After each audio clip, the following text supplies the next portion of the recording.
All right, so it's not easy to be wealthy. Not easy to be wealthy, but it's not evil. Hey there, I'm Harrone. I'm Chantell. And we are the Guthries. Welcome to Chit Chat with the Guthries. We're a Sunday Adventist pastoral couple.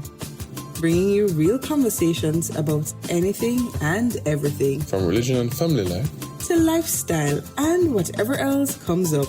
Stay tuned for insightful chats that will inspire and uplift. Hang out with us and join the chat fam. Because here, every conversation matters. Let's chat. Hello, everyone, and welcome. Hello. Welcome to another episode of Chit Chat with the Guthries. Welcome. It's good to have you here. If you can tell me what season that comes from. OG. So we are here for episode 12. That's right. Mm-hmm. We're talking about something that all of us love. Ching, ching, ching. It's kind of dramatic. Yeah. So we're talking about Christians and money, and I guess on the outset we should say, for the Jamaican Bible says, for money is the root of all evil, but the real Bible says, for the love of money is the root of all evil. Big difference. Big difference. You know? Filter that one. Filter that one. I'm gonna come back in the conversation. Yeah, do you want to know what is one of my favorite Bible text? Yeah, what's favorite Bible text or favorite Bible text concerning money? No, it's just overall. Overall, okay. Yeah, man, Wait, say shoot, boom. Yeah, it's just overall. You know that the Bible actually says that money answers all things. Mm-hmm. Yeah.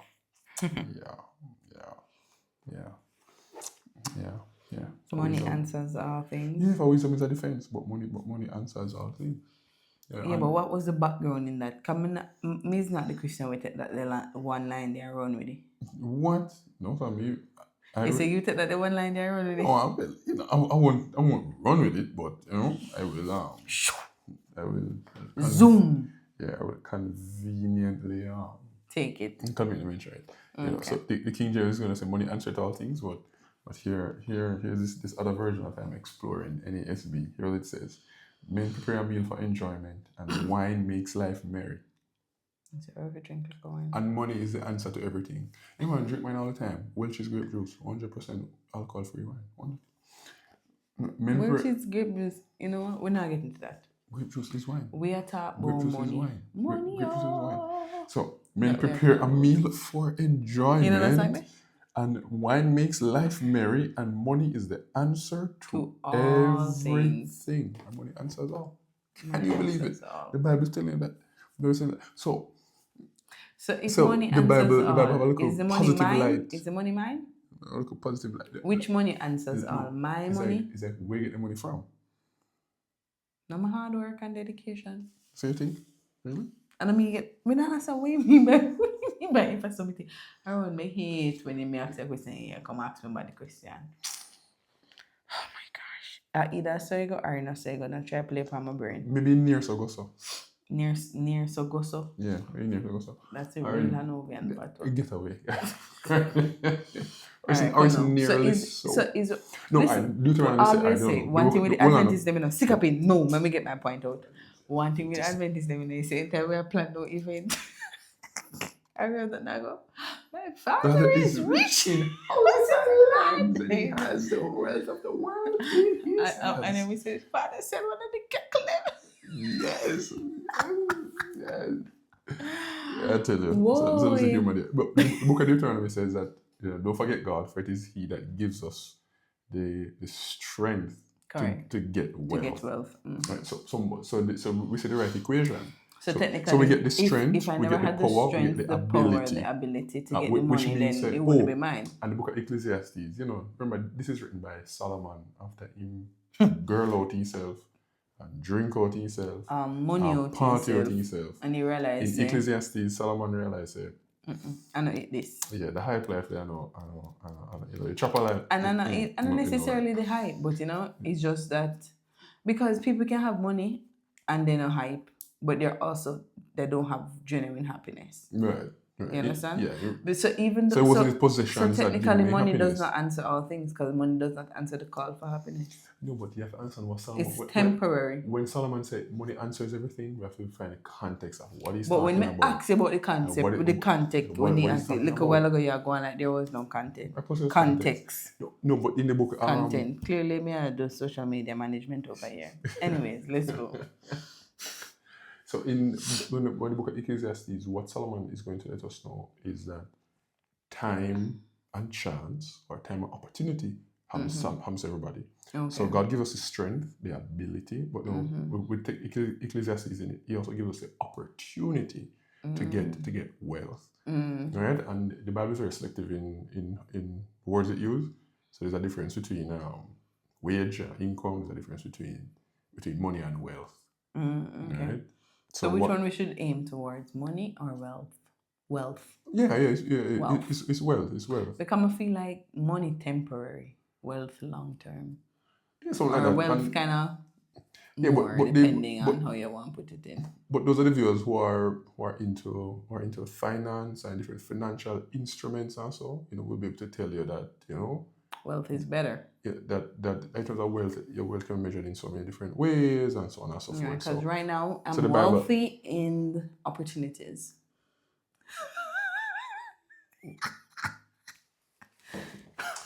I don't think that was a powerful point. Somebody out there can relate to me. Tell me if you're wealthy in opportunities. Wealthy in opportunities. Yes. But this year we're not gonna let the opportunities pass us by. We're not gonna be dark and shy, okay? And then that's how you can turn the wealthy opportunities into wealthy something else. I don't know the term. Give me the term. Harrone, this wasn't supposed to give me the term. No, but you're on a roll. Don't interrupt. The rule. So you turn wealthy opportunity into wealth. Okay? Yeah. Wealthy opportunities into wealth. Yeah. Okay. All right. 2025. Okay. All right. Thrive in 2025. All right. Back to earth. Back to earth. All right. So you said the money is not ours because God give us the strength, the power, or whatever. The ability. So technically, if it's not ours, then why do we always cuss and quarrel about returning our tithe or giving a free will offering? Like, I can never understand. No, because it takes. Me not reaching. You always say everything takes spiritual maturity. So the net and the gross conversation, me not gonna get involved because that takes some deep spiritual maturity. You understand? You get me? But I feel like minimum maturity you need to return your tithe.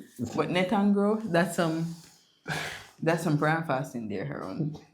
That's some prayer and fasting. I know. The bottom line. I know. No, the bottom line is dependable God. So the game they were gonna play one day, but and like people don't say actually no. Get it together. So what I'm saying is it all comes from God. 1 Chronicles 29. All things come of thee, O Lord. And of thine own. That's in the Bible? We sing that song when we return tithe. Yes, it's a Bible verse. Wow. It's a Bible verse. Where that come from? Those who do the Bible reading challenge will know. Are you trying to say I never did the Bible reading? You're right, for true. Yeah, I remember the morning that me read a verse in the morning and I sing it. See there, 1 Chronicles 29:14. But who am I and who are my people that we should be able to offer as generously as this? For all things come from you, and from your hand we have given you. Right? All things come of thee, O Lord, and of thine own have we given thee. Come here, say, right. And I say Sango. So everything comes from him. So first Chronicles 29. Correct. James chapter 1 tells us that every good gift, every perfect gift comes from above God. And the Father of light. So he's the source. He's the source of it. God give me. Alright, so he's the source of it. Because this is the source of it now. The Bible teaches a principle from Old Testament into New Testament, or as we like to call them. So we see with the case of Abraham. All right. See, after Abraham rescued Lot, Genesis 14, and when Melchizedek, king of Salem, the priest of Salem met him, he said Abraham gave him tithes of all. Right? So Abraham gave a tenth of the possession of the because when he rescued Lot, he also got an increase of assets because he would have conquered those kings. You know, where Abraham get money from for raise an army. For raise an army. In fact, how righteous Abraham even have an army. I get into some self-defense These talk and right other there. topics. Yeah, these are other topics. So, but Abraham had enough financial power to raise a little private expeditionary force. Where you get the money from? To go and rescue Lot. Then the Lord gave him opportunity. Abraham was loaded. Yeah? Abraham was loaded. So Abraham, me need to channel my inner Abraham. Abrisha.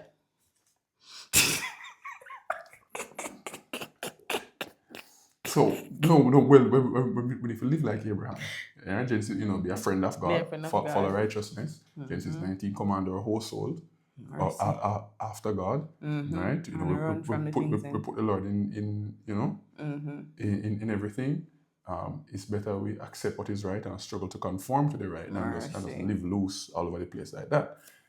But Abraham was financially loaded, and even when he got that increase of assets after rescuing Lot, the Bible says he gave tithes of all. And then Genesis 28 with Jacob, because of his mother scheme, when he had to run from home, and he was going, and he was just sleeping in the night. After he saw the dream of the ladder, he woke up and he said, of all that God has given to him, he will surely give a tenth unto God. So if we have all of those rich in opportunities and wealthy examples in the Bible, why is it that we have this tendency to feel like being rich is a problem? Because the thing is, we don't talk about them. We don't talk about them. So we don't have a very balanced and healthy view of Bible characters and of finance. Really. So Abraham and Jacob recognize it. Right? And in the New Testament, Jesus... Is it that we don't have a balance, or does it come back down to who we evangelize? So it's like target audience. It's kind of over here. Because of the view, it affects who we evangelize. Right? Okay, and then because of who we evangelize, those things just get pushed to the back so it just becomes target audience. The negative just become reinforced. In the New Testament, Jesus never chided the Pharisees for tithing. Right? He said that they tithe mint, anise, and cumin, and so on. So he never downplayed the practice of tithing, contrary to what some so-called modern preachers are teaching. He really affirmed the principles of tithing. And Hebrews 7 lets us know as well what tithing is, that it's 10%. It's 10%, as Proverbs would say, 10% of the increase. So we don't want to get up and say, 10% that you pay. No, those are shorthand form. The Bible always goes for principles. It's 10% of the increase. Right? All that comes is the increase. So there's a whole gross and net thing come in. If you're a salaried worker, right? Salaried worker, they'll look upon the increase differently than how the entrepreneur will look upon the increase. Right? Because the entrepreneur have to, if you increase, you have to really... Take out revenue the is one thing, but you have to right. actually look and see where your Income overheads and all those things. But for salaried workers, wage earners and those things... Increase of what coming in my bank account? No. Prayer and fasting. No. The thing is, no, we're not. No. If tithe is being returned from the net, commendations. At least you're returning tithe. Tithe is going from the gross, commendations. You're returning. So we start at net, and for some people to move from no tithe to from net, that's growth, right? You're there at the net. And when you reach your growth, I'm encouraging you to grow now in Jesus. So you can grow from returning from net to grow from returning from the gross. All right. So grow for gross. So we're not drop. Okay. No. We're growing. So we're growing. At least give from net. We're elevating in the wealth experiences. Wow, just it's one-liners over here. Yeah, give out one-liners. Yeah, man. It's like I'm at a wealth conference. So God owns it, and remember, as Malachi would show, the 10% is really His. It's really His, and part of the problem is that we're not taught these things from. That is where I was going when we come up in things just kind of. Christians should have the most balanced perspective on wealth and finance in the world, right? And you see, family life for Christians is so important because this is a part of the thing in Deuteronomy 6. We should teach our children the value of money, the utility of money, to teach our children the different assets, to teach them principles of thrift, of how to save, right? You know, teach them how to put away, we should teach them as well that God owns everything. I'm sure we should introduce to our children the concept of tithing from early. So it becomes something that is ingrained, that when they get the chance now, as they go up and they get a little gift from mommy and daddy, get a little gift from auntie and uncle, that they know that 10% of this is God. And it just become a way of life. It just become a way of life. Right? So let me ask you a question. Is there a relationship between, well, as you rightly said, there is a relationship between there is a connection, between your relationship with God and money, right? And how you look at money and finance. And how you look at money and finance, right? So then, how do we now change the narrative, Harrone, so that, you know, the wealthy people not over there, and the poor people not over there? How do we actually break that gap, for want of a better term, or that division that we've caused? And, you know, and I'm sure this is not only for Adventists, you know, because we have some non-Adventist listeners who can definitely relate to this in their congregation.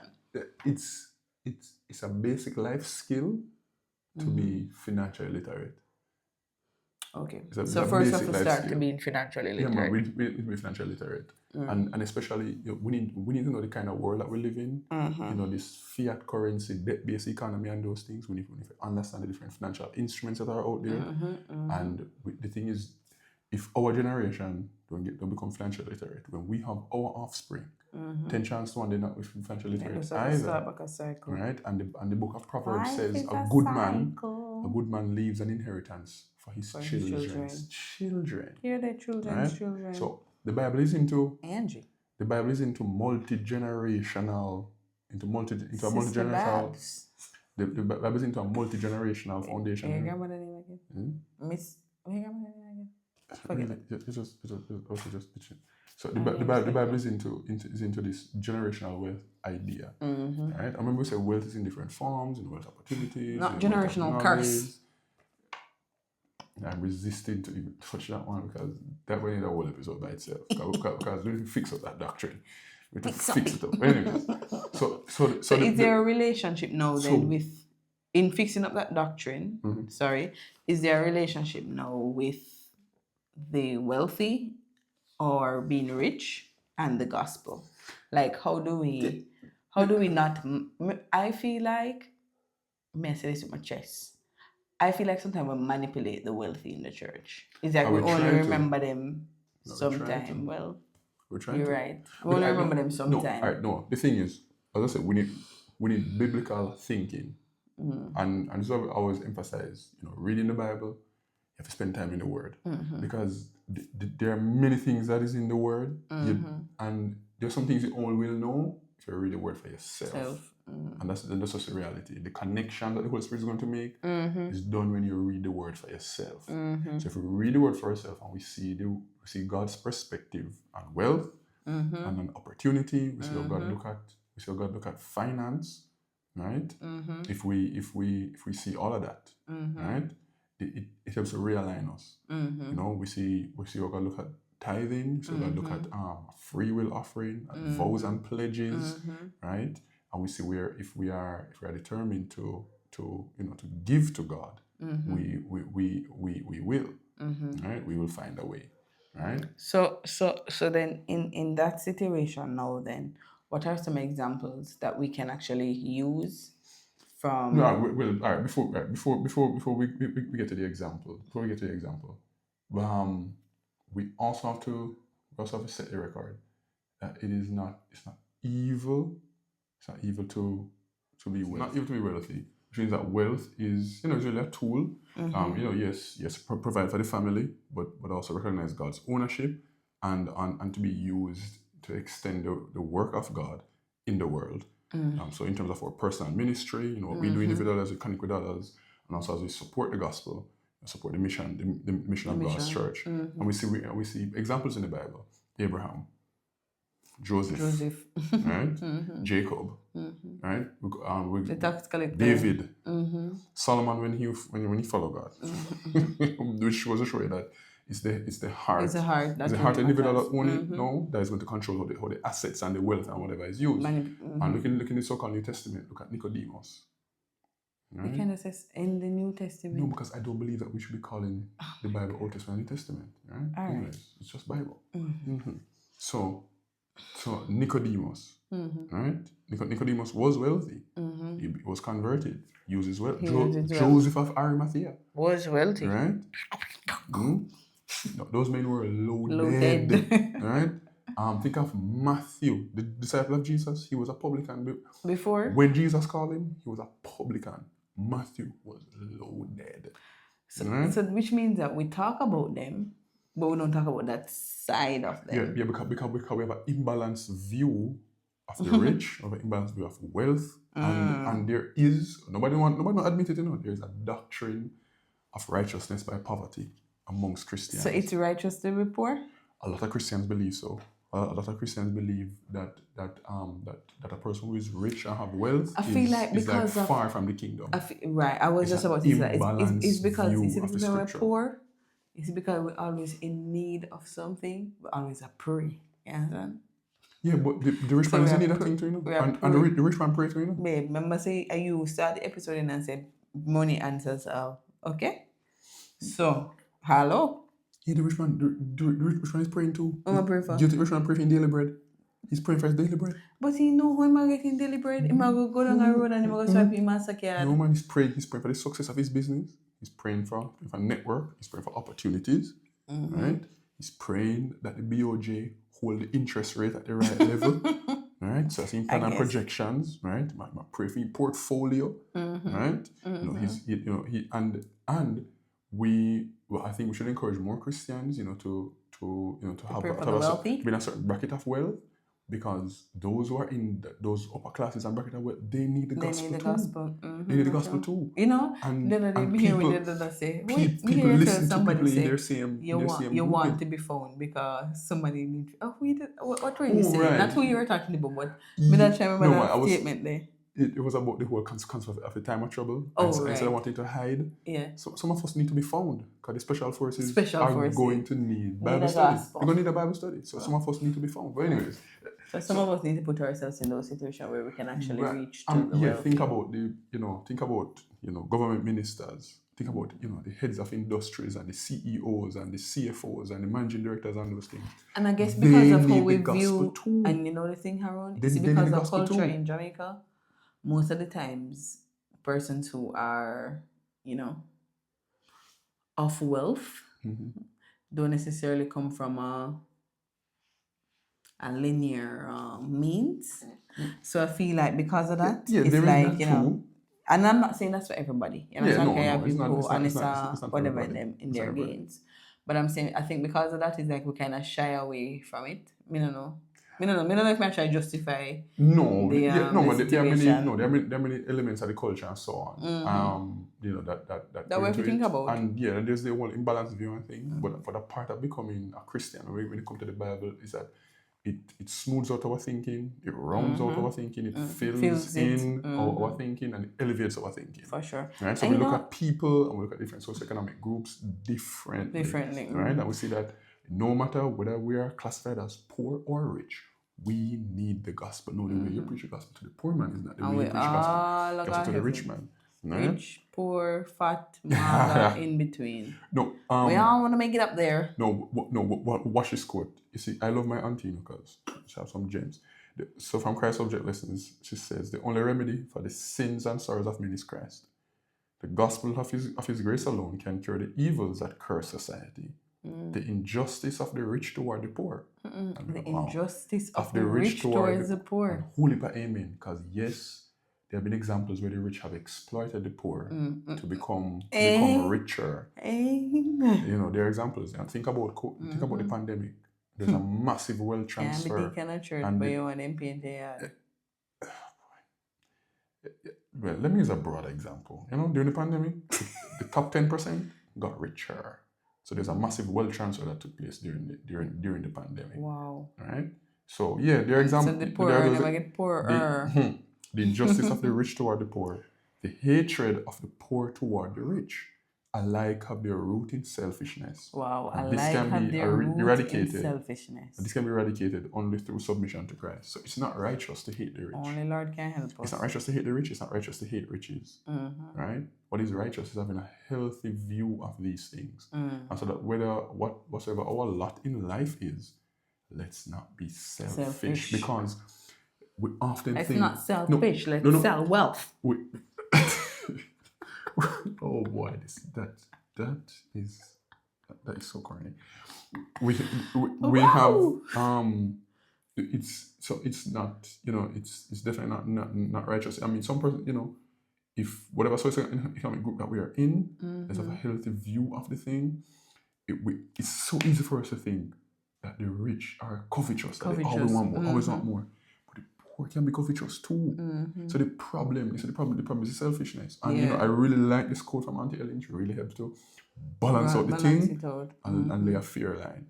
So the rich should not oppress the poor, and the poor should not hate the rich, because selfishness is the root of those emotions. But then, Harrone, as we wrap, the Bible says we should not lay up treasures on this earth, right?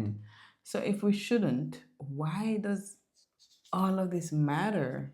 Why we not just go through life? Because all right, 1 Timothy 6. I'm gonna ask if we do things like you remember in 2000, was it 2000 or 2003 when they said Jesus will come to the world and people started selling out their things? 1990. Remember that? I mean that in that way. I mean, it's extreme, but we just Yeah, how should we? What the Bible give us an example in the book of Acts as well.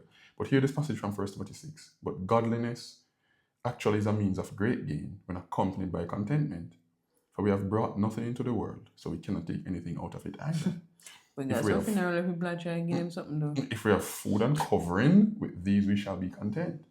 But those who want to get rich fall into temptation and a snare, and many foolish and harmful desires, which plunge men into ruin and destruction.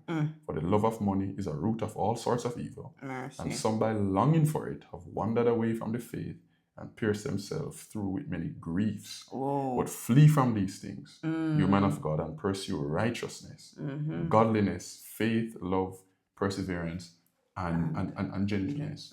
So it gets away from the selfishness now that can lead us to have an improper view of wealth. And so we are taking God's things to ourselves rather than glorifying Him. And the wealth, in whatever form it is, different financial instruments, should be put into the gospel so that they can be transformed from assets and currency and bank balance into souls saved in the kingdom. Amen. That's the eternal investment. Souls saved into kingdom. And I want for young people to get into the business of investing into the gospel. Yep, invest in the gospel. Returning God's tithe. You give if it liberally. Is that you're here now, you have a wealth of your time we're at and opportunity. District. We're going to be starting a series on April 20, Proclamation of Hope. If you're in Mandeville or if you're not in Mandeville and you want to invest in the gospel, send us an email, imprint at biblestudy@imprintja.org. Invest in the gospel. That's right, invest in the Proclamations of Hope from April 20 to May 17.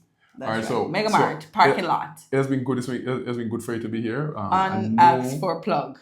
I know you have a lot of comments and questions. Yeah. Put them in the comments. Let's connect in the chat. Yeah, let's connect there. And remember to like, share, subscribe. We are on our way to 800 subscribers. All right. Slowly but surely, continue to share, continue to comment, continue to be a part of the chat fam, and we will see you next week in another video. Ta-ta! Later.